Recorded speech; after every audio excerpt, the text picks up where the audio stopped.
तो दोस्तों सुबह सुबह मैंने 2 लोगों के काम किए हैं। मैं पहले वो दिखाता हूँ कि कस्टमर ने यानी कि क्लाइंट ने, जो कि टीचर हैं जो ऑनलाइन पढ़ाते हैं, उन्होंने पीपीटी बनाने के लिए मुझे क्या-क्या दिए हैं, और फिर दोस्तों मैं आपको बताऊँगा कि उसे मैंने किस तरह से बनाया है। ठीक है?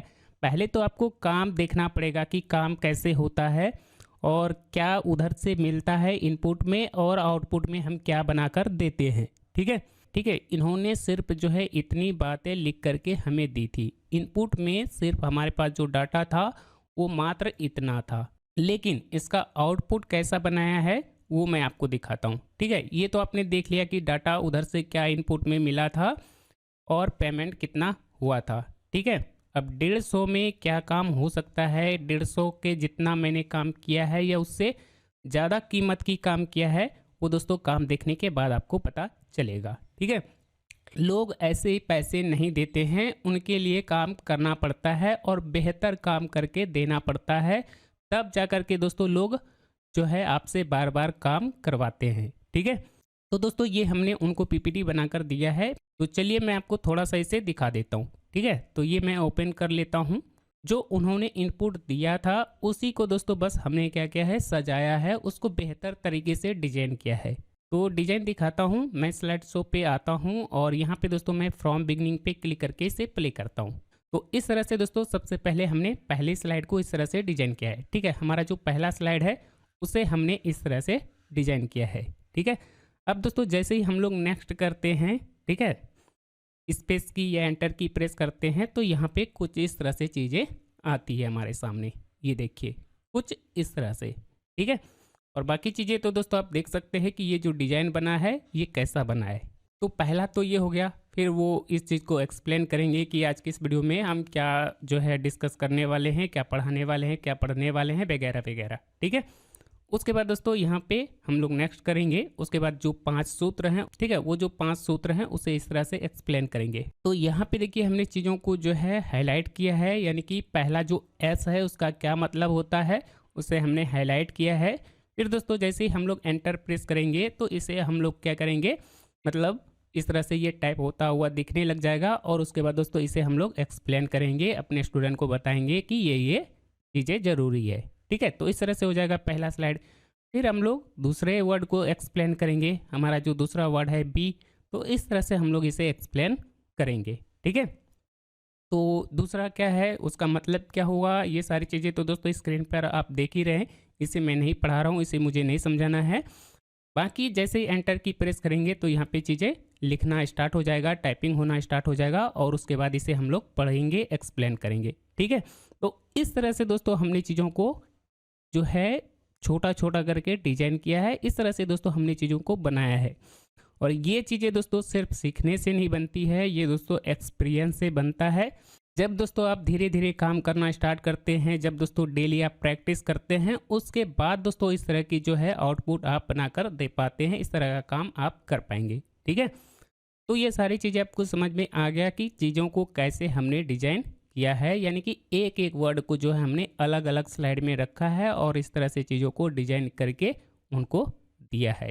ठीक है, उसके बाद हम लोग एंटर की प्रेस करते हैं, फिर अगले वर्ड में आते हैं जो कि लास्ट वर्ड है आर से रिवीजन। ठीक है, इसको इस तरह से हम लोग एक्सप्लेन करेंगे। तो ये सारे तो एक ही जैसे डिजाइन थे, है ना, डुप्लीकेट स्लाइड लेना है और फिर चीज़ों को बस थोड़ा सा मॉडिफाई कर देना है, तो ये फटाफट 5 स्लाइड बन जाते हैं। ठीक है, और लास्ट में आपको यहाँ पे ये 5 वर्ड हैं, तो 1 मिनट मैं इसमें देखता हूँ कि इसमें गलती क्या हुआ है। ठीक है, इसमें हमने कुछ इस तरह से दिया है, और इसमें शायद जो है ना यहाँ पे एनिमेशन में थोड़ा सा मिस्टेक हुआ है। ठीक है, पहले तो ये है, इसमें कोई एनिमेशन नहीं है, और यहाँ मैं क्या करूँगा, इसका जो पहला एनिमेशन है इसमें मुझे विथ प्रीवियस रखना चाहिए था।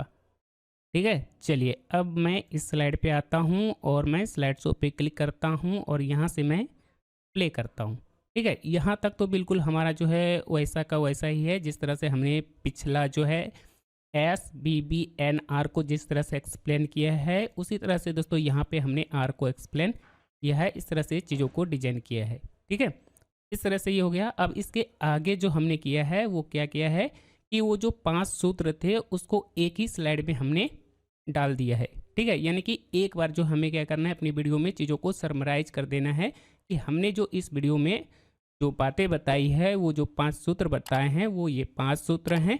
इसका आप एक स्क्रीनशॉट लेकर के रख सकते हैं। ठीक है, इस तरह से स्टूडेंट को बताएंगे। और लास्ट में आप अपने कोर्स के बारे में बता दीजिए कि अगर आपको कोर्स ज्वाइन करना है तो कोर्स अवेलेबल है, मेरे एप्लीकेशन पर है, वगैरह वगैरह जो भी चीज़ें हैं, आप ये सारी चीज़ें बता सकते हैं। ठीक है, तो इस तरह से दोस्तों आपको क्या करना होता है, पीपीटी को डिजाइन करके देना पड़ता है, तब जा करके दोस्तों आपको अच्छे पैसे मिलते हैं।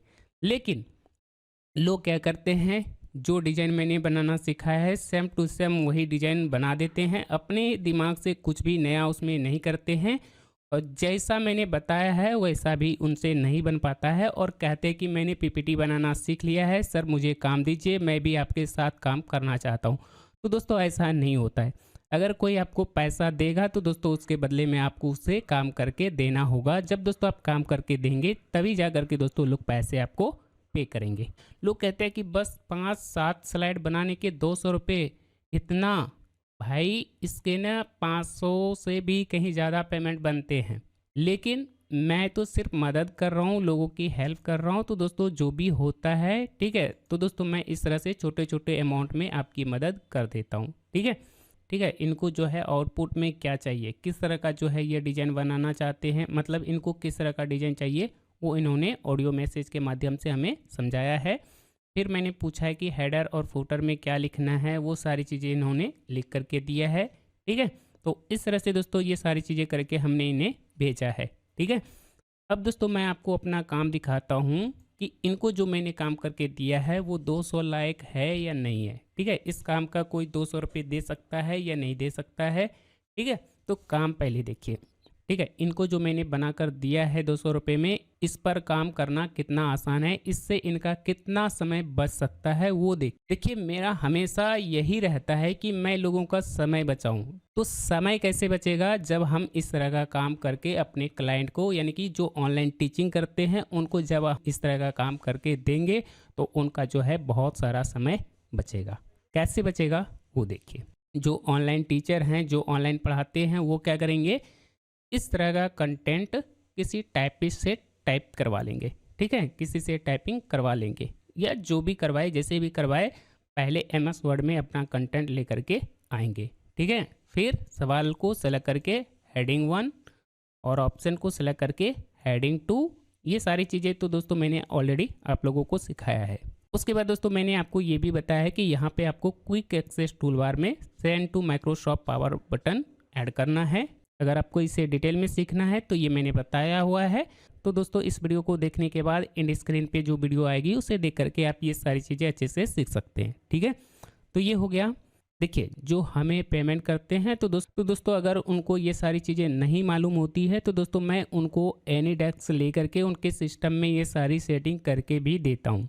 तो ये सारी चीज़ें हमने कर दी। अब दोस्तों हमें क्या करना है, अब टीचर क्या करेगा, इस तरह से टाइपिंग करवा लेगा और सवाल में हेडिंग 1, ऑप्शन में हेडिंग 2 उसी से अप्लाई करवा लेगा जिन्होंने कंटेंट को टाइप किया हुआ है। ठीक है, जिन्होंने कंटेंट टाइप किया हुआ है उसी से ये सारे काम करवा लेंगे। अब टीचर का काम क्या रहेगा, वो क्या करेंगे, यहाँ पे इस बटन के ऊपर क्लिक करेंगे, उसके बाद इसे मिनिमाइज कर देंगे क्योंकि उसका काम ख़त्म हो गया है। उसे क्लोज नहीं करना है, उसे सिर्फ मिनिमाइज करना है। ठीक है, और जैसे उस बटन पे क्लिक करेंगे तो दोस्तों MS वर्ड से ये हमारा PPT बन जाएगा। ठीक है, ये हमारा MS वर्ड से PPT बन जाएगा। जब दोस्तों PPT बन जाएगा उसके बाद क्या करेंगे, हमसे जो उन्होंने PPT थीम बनवाई है, ठीक है, हमसे जो उन्होंने PPT थीम बनवाई है, इस थीम को इस PPT में अप्लाई कर देंगे। ठीक है, इस PPT में अप्लाई कर देंगे। अप्लाई कैसे करेंगे, तो वो क्या करेंगे, डिजाइन टैब के ऊपर क्लिक करेंगे, यहाँ पे ड्रॉप डाउन दिखेगा, यहाँ क्लिक करेंगे, ब्राउज थीम के ऊपर क्लिक करेंगे। ब्राउज थीम के ऊपर क्लिक करने के बाद डेस्कटॉप पर जाएंगे। डेस्कटॉप पर जाने के बाद वो क्या करेंगे, उनको जो हमने थीम बना के दिया है, ठीक है, हमने जो उनको थीम बना कर दिया है उस थीम को सेलेक्ट करेंगे और उसके बाद मेरी डिज़ाइन को अप्लाई कर देंगे। मेरी डिज़ाइन में कोई भी छेड़छाड़ नहीं करना है। मैंने जो आपको बना के दिया है उसमें कोई भी छेड़छाड़ नहीं करना है। आपको बस क्या करना है, इस तरह से चीज़ों को अप्लाई कर देना है। ठीक है, बस डिज़ाइन को अप्लाई कर देना है। ठीक है, ये अप्लाई हो गया। अब दोस्तों उनको क्या करना है, होम टैब में जाना है। यहाँ पे देखिए कंटेंट जो है ऊपर नीचे हो गया है, इधर उधर हो गया है। तो वो क्या करेंगे, लेआउट में जाएंगे। लेआउट में जाने के बाद यहाँ से क्या करेंगे, अगर इस तरह का स्लाइड बनाना है तो इस तरह का बना सकते हैं, ठीक है। यहाँ पे सवाल रहेंगे, ऑप्शन रहेंगे, ओके। लेकिन अगर बायलैंग्वेज बनाना है, यानी कि हिंदी और इंग्लिश दोनों लैंग्वेज में पीपीटी बनाना है, तो वो क्या करेंगे, लेआउट में जाएंगे और यहाँ से दोस्तों ये वाला लेआउट अप्लाई कर देंगे, सेकंड वाला, ठीक है। तो इसमें क्या हो जाएगा, यहाँ पे सवाल रहेगा, यहाँ पे हिंदी में ऑप्शन रहेंगे और अब क्या करेंगे, इसे ट्रांसलेट करेंगे और यहाँ पे लिख देंगे और इसे ट्रांसलेट करके इस बॉक्स में लिख देंगे, ठीक है। तो एक बार दोस्तों ये भी मैं आपको करके दिखा देता हूँ। यहाँ से मैं इसे सेलेक्ट करता हूँ, कंट्रोल C से कॉपी करता हूँ। गूगल क्रोम ओपन होने के बाद यहाँ पे 9 डॉट मिलेंगे, यहाँ क्लिक करेंगे। यहाँ क्लिक करने के बाद यहाँ ट्रांसलेट का ऑप्शन आएगा, ट्रांसलेट के ऊपर क्लिक कर देना है। उसके बाद दोस्तों इधर हिंदी सेलेक्ट करेंगे और इधर इंग्लिश सेलेक्ट करेंगे।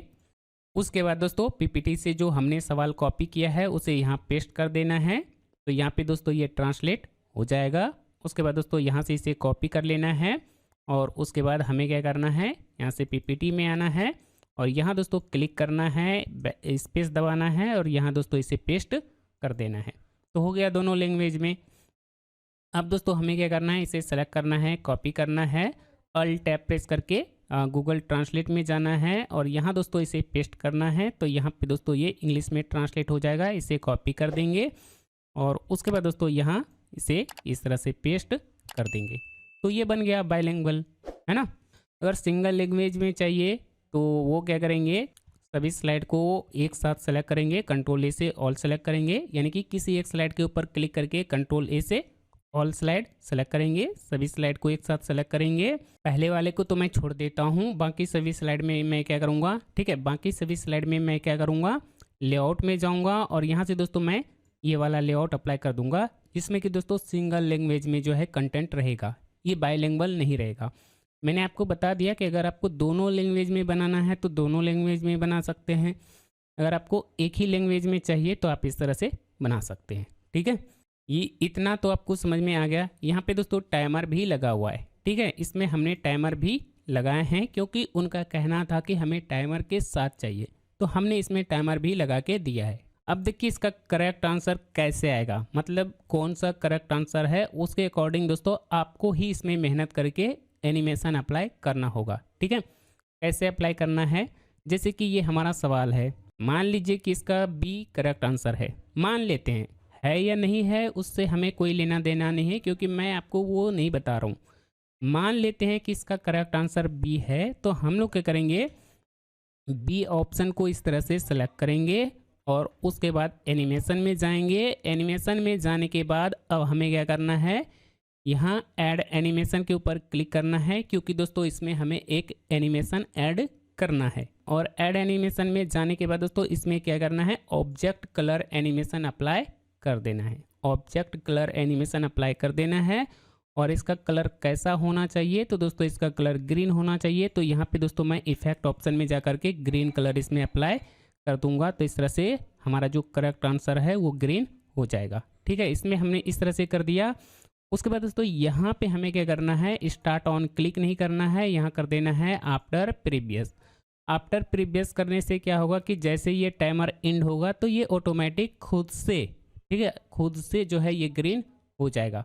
लेकिन अगर आप ऑन क्लिक रखते हैं, अगर आप ऑन क्लिक रखते हैं तो दोस्तों जब आप एंटर प्रेस करेंगे तब जा करके ये ग्रीन होगा, ठीक है, बस इतना ही अंतर है। तो आप अपने हिसाब से जैसा चाहते हैं वैसा कर सकते हैं, ठीक है। ये हमने कर दिया। अब दोस्तों हमें क्या करना है, इसमें B को राइट आंसर बताया है, यानी कि B को ग्रीन किया है, तो उसी तरह से दोस्तों हमें क्या करना है, इधर भी B ऑप्शन को सिलेक्ट करना है, एनिमेशन में जाएंगे, ऐड एनिमेशन में जाएंगे और इसमें एक ऑब्जेक्ट कलर एनिमेशन ऐड कर देंगे। अभी इसका कलर ऐसा आ रहा है तो दोस्तों हम लोग क्या करेंगे, इफेक्ट ऑप्शन में जाएंगे और इसमें दोस्तों ग्रीन कलर अप्लाई कर देंगे, ठीक है। और इसमें तो दोस्तों हमें क्या करना है, विथ प्रीवियस कर देना है, विथ प्रीवियस मतलब इसके साथ ही जो है ये भी ग्रीन हो जाए, ठीक है। ये नहीं कि पहले हिंदी वाला ग्रीन हुआ फिर इंग्लिश वाला हुआ, ऐसा नहीं, विथ प्रीवियस मतलब दोनों एक साथ जो है ग्रीन होने चाहिए, ठीक है। इसका ये सवाल है। अब मान लेते हैं कि इसका सी करेक्ट आंसर है, तो हम लोग क्या करेंगे, सी आंसर को सेलेक्ट करेंगे, सी ऑप्शन को सेलेक्ट करेंगे, एनिमेशन टैब में जाएंगे, ऐड एनिमेशन में जाएंगे और यहाँ से ऑब्जेक्ट कलर एनिमेशन अप्लाई कर देंगे, इफेक्ट ऑप्शन में जाएंगे और इसमें ग्रीन कलर अप्लाई कर देंगे। तो बस ये हो गया। फिर इसी तरह से आपको जो है मैनुअली प्रत्येक क्वेश्चन में करेक्ट आंसर खुद से ही अप्लाई करना पड़ेगा। ठीक है, ये आपको मैनुअली एक एक करके सभी स्लाइड में खुद से ही करना पड़ेगा। ये आपने कर लिया। अब दोस्तों ये आपका पीपीटी बन के रेडी हो गया है। चलिए दोस्तों अब मैं आपको दिखाता हूँ कि हमने जो उनको बना के दिया है उसका आउटपुट कैसा है। ठीक है, अब देखिए यहाँ पे ये सवाल आ गया दोनों लैंग्वेज में, ये आप दोनों लैंग्वेज में ये दोनों ऑप्शन आ गए, है ना। ये देखिए टाइमर भी चल गया और यहाँ पे करेक्ट आंसर भी ऑटोमेटिक आ गया है, हमने कहीं पे कुछ भी क्लिक नहीं किया है। अब दूसरे सवाल में जाना है तो एंटर की प्रेस करेंगे तो दूसरा सवाल आ जाएगा। फिर यहाँ पे इस तरह से ऑप्शन आएंगे और फिर यहाँ पे खुद से जो है टाइमर चल जाएगा। ठीक है, खुद से ही टाइमर चल जाएगा। ये टाइमर एंड हो गया और जैसे ही हम लोग एंटर की प्रेस करेंगे तो ये करेक्ट आंसर बता देगा। जो करेक्ट आंसर होगा वो ग्रीन हो जाएगा। तो दोस्तों आपने देखा कि कितने कम समय में हमने जो है 100 क्वेश्चन का 100 स्लाइड बना लिया है। तो इससे दोस्तों क्या होता है कि टीचर का समय बचता है, उनका मेहनत बचता है। इस तरह का काम करके दोस्तों मैं उनको देता हूं, तब जा कर के दोस्तों हमें वो जो है 200 रुपये पर पीपीटी के हिसाब से पेमेंट करते हैं। देखिए अगर हम पीपीटी बनाने में ज़्यादा समय और एनर्जी ख़त्म करेंगे तो दोस्तों पढ़ाते समय जिस तरह से हम पढ़ाना चाहते हैं उस तरह से हम चीज़ों को नहीं पढ़ा पाएंगे, जिस तरह से हम कंटेंट को डिलीवर करना चाहते हैं उस तरह से नहीं कर पाएंगे। लेकिन एक बार थोड़ा सा पैसा लगा के, एक बार जो है थोड़े से पैसे खर्च करके इस तरह का टेम्पलेट बनवा लिया, एक बार अगर आपने इस तरह का थीम बनवा लिया तो दोस्तों इसे यूज करके आप लाइफ टाइम जो है पीपीटी बना सकते हैं और अपने स्टूडेंट को पढ़ा सकते हैं। ठीक है, ऐसा नहीं है कि एक बार हमने बना के दे दिया तो वो एक वीडियो बनाएगा फिर वो ख़त्म हो जाएगा, नहीं। इस टेम्पलेट को वो लाइफ टाइम यूज कर सकते हैं और जितने चाहें उतने कंटेंट बना सकते हैं। कंटेंट बनाना होगा उनको, बस जो है चीज़ें दोहरानी होगी, जितना मैंने आपको ये करके दिखाया है। इतना काम करके देता हूँ तब जा कर के 200 रुपये लेता हूँ। तो दोस्तों पैसे मैं मेहनत के लेता हूँ, ऐसे नहीं लेता हूँ। ठीक है, जितना आप आसान समझ रहे हैं उतना आसान नहीं है। इसे बनाने में दोस्तों मुझे घंटों का समय लगता है, तब जाकर के दोस्तों इस तरह की चीज़ें बनती है। और अगर मैं पर घंटे के हिसाब से 200 रुपये भी ना कमाऊंगा तो दोस्तों लानत है मेरी ज़िंदगी पर। तो ईमानदारी से मैंने सारी चीज़ें बताई है। आई होप कि इस वीडियो में मैंने आपको जो भी चीज़ें बताया है, सिखाया, समझाया है, आपको पसंद आया होगा और मेरी सर्विस भी दोस्तों आप लोगों को पसंद आ रही होगी। तो बस दोस्तों आज की इस वीडियो में इतना ही। तो दोस्तों मिलता हूँ फिर नेक्स्ट वीडियो में, नेक्स्ट ट्यूटोरियल में। तब तक के लिए दोस्तों जय हिंद, वंदे मातरम।